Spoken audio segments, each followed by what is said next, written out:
Consistency builds success. I've got some massive positives, and oh baby, I had a huge reality check this afternoon. Welcome to another Gaz Right video, and welcome back to the Costa Rica series.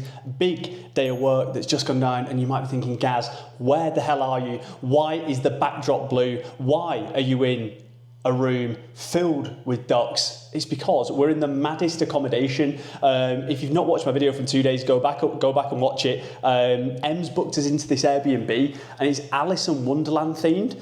So there's like 3 doors as you come into the building, one huge one, one medium one, and one for, literally like 2-year-olds to crawl through. All like crazy bars. It's got one of the best gyms I've ever seen for a hotel or Airbnb gym, roof terrace, and it's got loads of these like breakout chill rooms. So you thought, you know what, we'll just mix it up and get in the mixer over here. So as I was saying, consistency builds success, and we've been hella consistent on YouTube. Over 50 days back to back, full video every single day, along with a little YouTube short as well.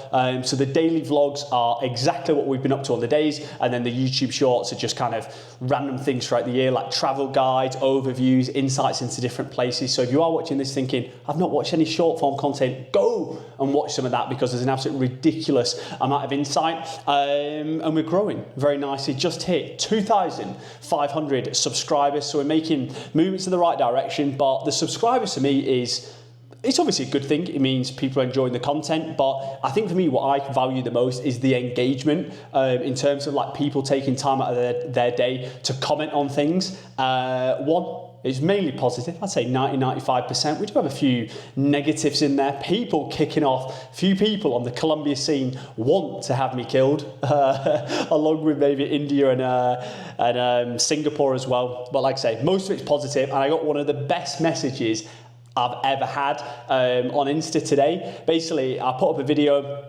last summer in Rimini, Bologna, exploring that European and Italian scene. Little food vlog, little food tour, little just getting amongst it in Bologna. And these lads just commented on my video saying, absolutely love your video. We've watched it 3 times. We're going towards the end of the year. So I was just like, unreal feedback, thanks for the insight, give me a shout when you're there or whatever. And that's kind of just as a pass off kind of comment. And they just messaged me a video today, all stood on the main square in Bologna saying, oh, who's got a big John Dory?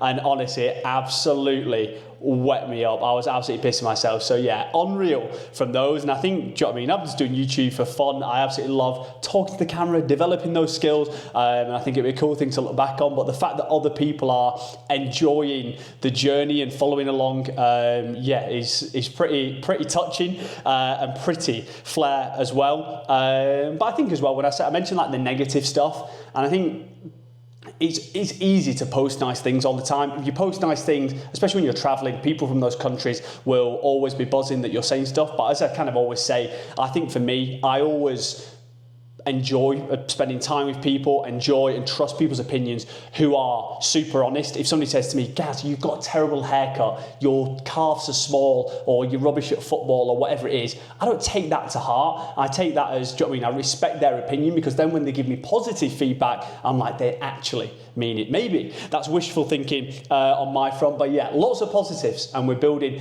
in the right direction on the consistency side. But we have hit a big roadblock. As I have mentioned a couple of times now, signed up for the Ibiza Half Marathon in April with the Creator Club boys, Louis, Mr. Buffin himself, and Mr. Kefir as well. And I've just not been doing any running. I would say from an aesthetic standpoint, do you know what I mean? The amount of cardio we're doing, like exploring cities, and obviously the nut allergy, I tend not to eat too much. So looking fairly lean for myself. Got a bit of a tan, which is a turn up for the books. And we're doing loads of hiking as well, not just like exploring the cities and the towns, like the volcano hiking we're doing, hiking around different lakes and stuff. So we're just getting a good amount of zone 2 cardio in. So we're looking decent. Went out on a run today. Hadn't had any nutrition, had nothing to eat all day because Costa Rica is extortionate. And we went to the supermarket and there's just not much to buy. It's like £3 for a tin of tuna, which, as you know, I will be describing as less than ideal. But we digress from the point. Nothing on board, no nutrition, limited hydration.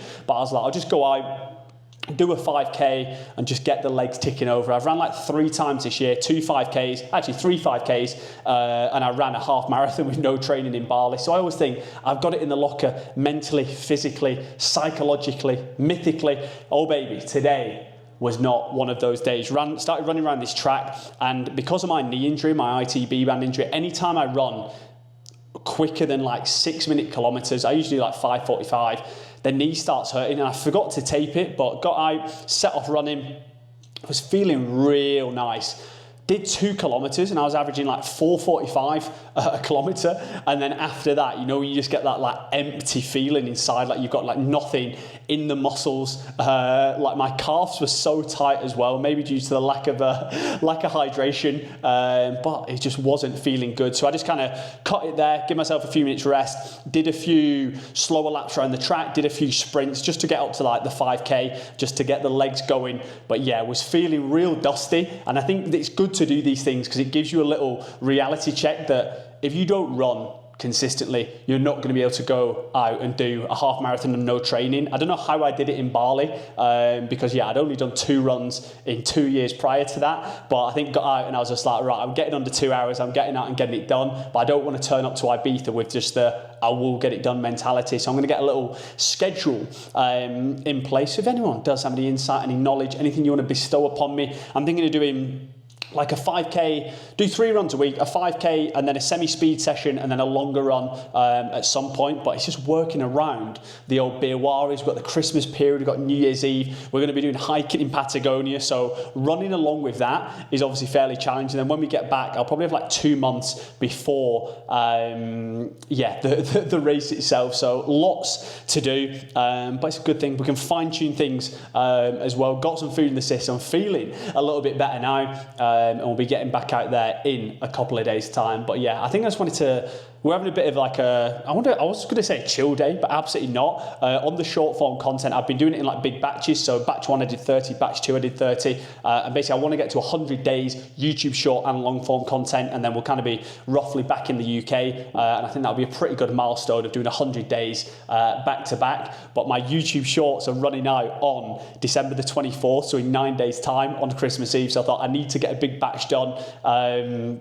Otherwise, we'll be breaking the streak. So yeah, I've sort of planned, I've like scripted 20 of those and I'm just halfway through doing the recording. Then I've got to go and edit all the clips on top, export them, upload them to YouTube, as well as doing all the captions and the descriptions as well. So for the minimal amount of views, there's just a crazy amount of work that goes in. So if you do watch one, if you do watch long form stuff and you appreciate it, yield any value, please drop a message down below. I would truly appreciate it. We'll be back tomorrow. Any questions, travel, what we're up to, a little bit of insight, because the next few days in Costa Rica are fairly just planning time. We need to plan all of Brazil, Argentina, Uruguay, Paraguay before we head back, especially like Christmas, because it's not like, oh, go see your mum and dad, go out with the pals, get down to the Ainsworth, which is the best pub in the world for Christmas Eve. Shout out to Bolton, of course. But yeah, we're going to be flying about Copacabana. We're going to do Christ the Redeemer on the 23rd, I believe. We're going to do a little sunset cruise on Christmas Eve, and then we're going to be in the mixer of Copacabana Beach on Christmas Day for a bit of winter sun. And I was thinking, I'm just going to fit right in there. Elite football ability, great tan, and absolutely rigged up out my mind. So looking forward to that. Questions in the comments, hit the subscribe button. Still en route to 3K subs. I'll be back tomorrow, babe. Remember the chef is always cooking. Let's get it.